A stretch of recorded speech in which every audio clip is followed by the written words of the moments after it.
There he is. It's Reno Collier calling from his living room. And shifting dining things. room, yes, sir. Dining room, sorry.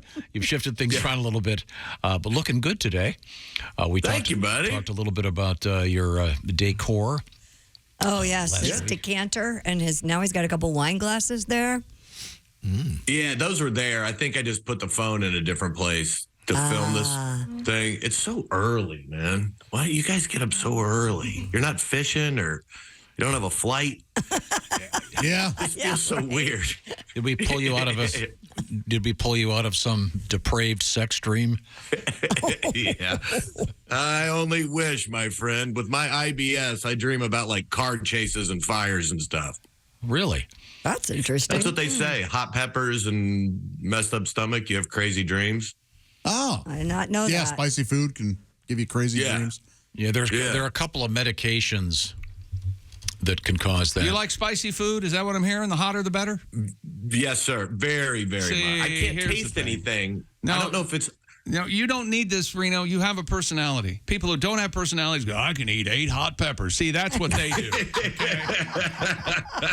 That is true. I always say to the waiter, like, I'm not trying to be a tough guy. I just can't taste stuff. Like when people do that tough guy thing, like, oh, yeah, bring it out. B-dubs. Man, I chugged like 18 beers and I had 74 jalapenos. And it's like, yeah. I'm not eating that's why you're unless putting aloe on your butthole. If I'm not crying.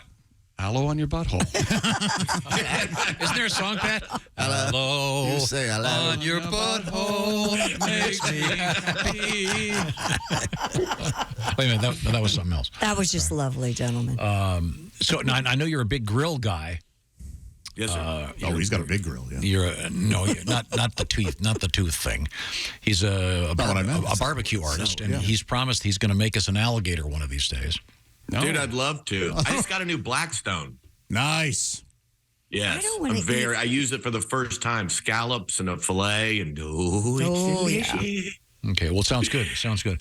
Reno Collier is a very fine stand-up comedian, and this week he is going to be heading for Asheville, North Carolina, a gorgeous spot. Yes. Oh, yeah. You'll be at the Diana Wortham Theater Friday and Saturday.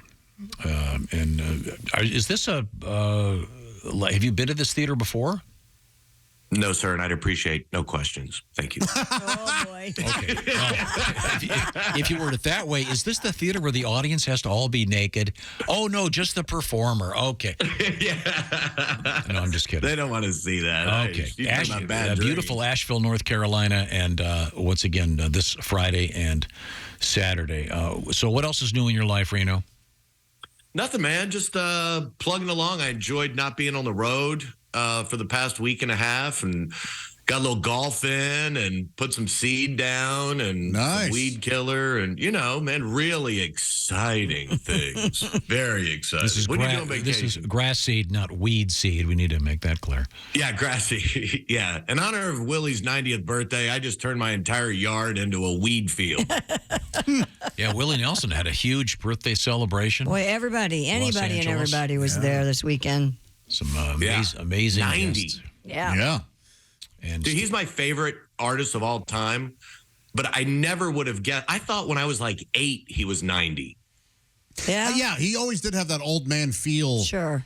To guys like us, yeah. Because his hair was always gray or white. Yeah. Well, he's the redheaded stranger. Long braids. My grandpa used to listen to him on 8 tracks, and yeah, man.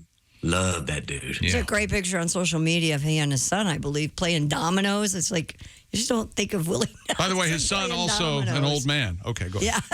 Yeah.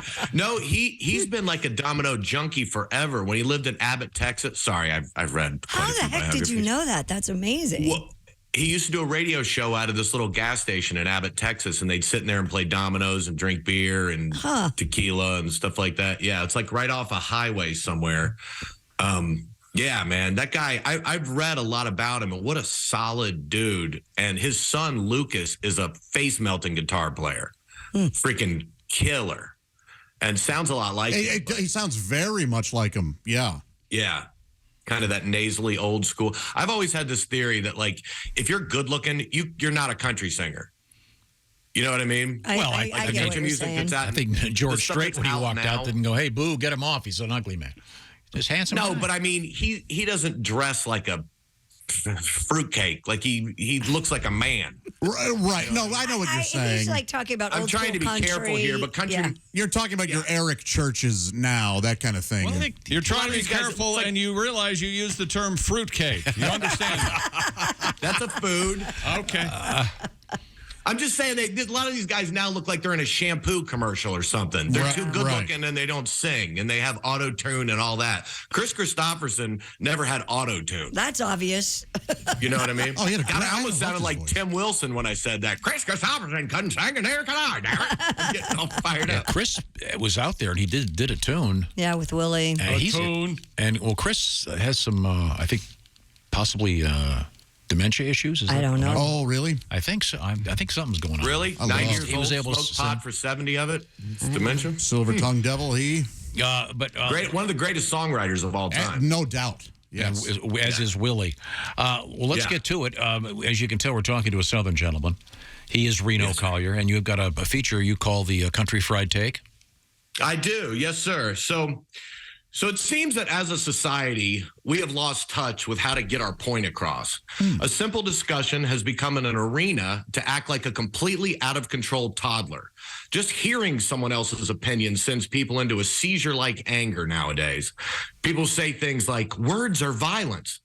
I can tell you from experience that someone telling you that you suck and getting punched in the face are actually quite different. Yeah. One of them, you decide if it bothers you or not. The other one has you sucking applesauce through a straw using phrases like, I really miss bubble gum.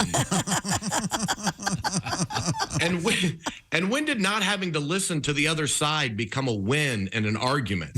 Are we so sure of our immense knowledge that we just spit out what we know, and due to our brilliance, the other side is a waste of time to even listen to? Every generation has tried that, and it's always been proven wrong. Doctors used to do tobacco enemas for people suffering from cholera. You talk about a doctor blowing smoke up your ass? I know nobody was, but I just wanted to say that.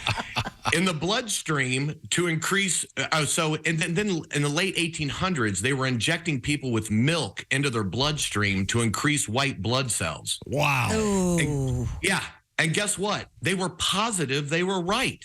That sounds like something a 4-year-old made up while playing the board game Operation.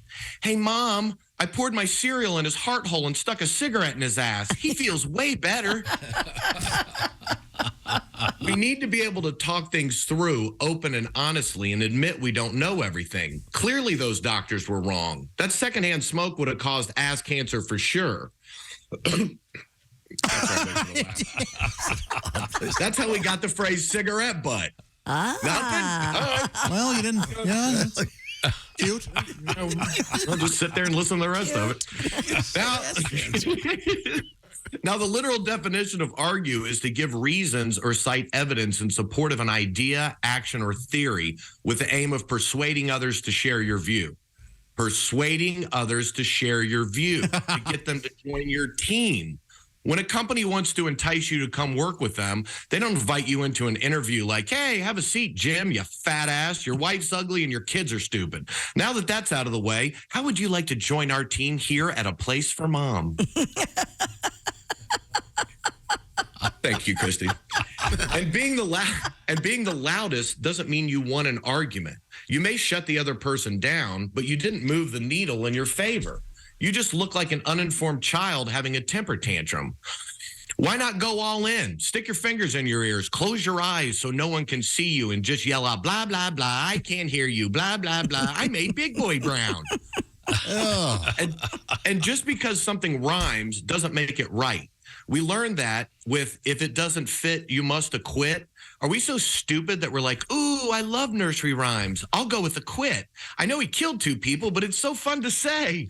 The prosecution should have said he killed 2 people, and that's not nice. Let's put him in the chair and zap him twice. All I'm saying is if it doesn't rhyme, we don't do the time. We become like a bad Disney movie where someone wakes up with the mind of a child in an adult's body. Screaming, not listening, and flailing like a toddler will get people's attention, but they don't take you seriously. They wait for you to finish your outburst and dismiss you as a brat. We don't move forward on issues by playing "you're stupid." No, you're stupid. We move forward when we respect, listen, process, and become empathetic to others' views. So speaking on behalf of the real world, grow up and calm down and turn that frown upside down and just quit being a dick. I'm Reno Collier, and that's my country fried take. Well, let's see. Frowning upside down rhymed. Sure. I know.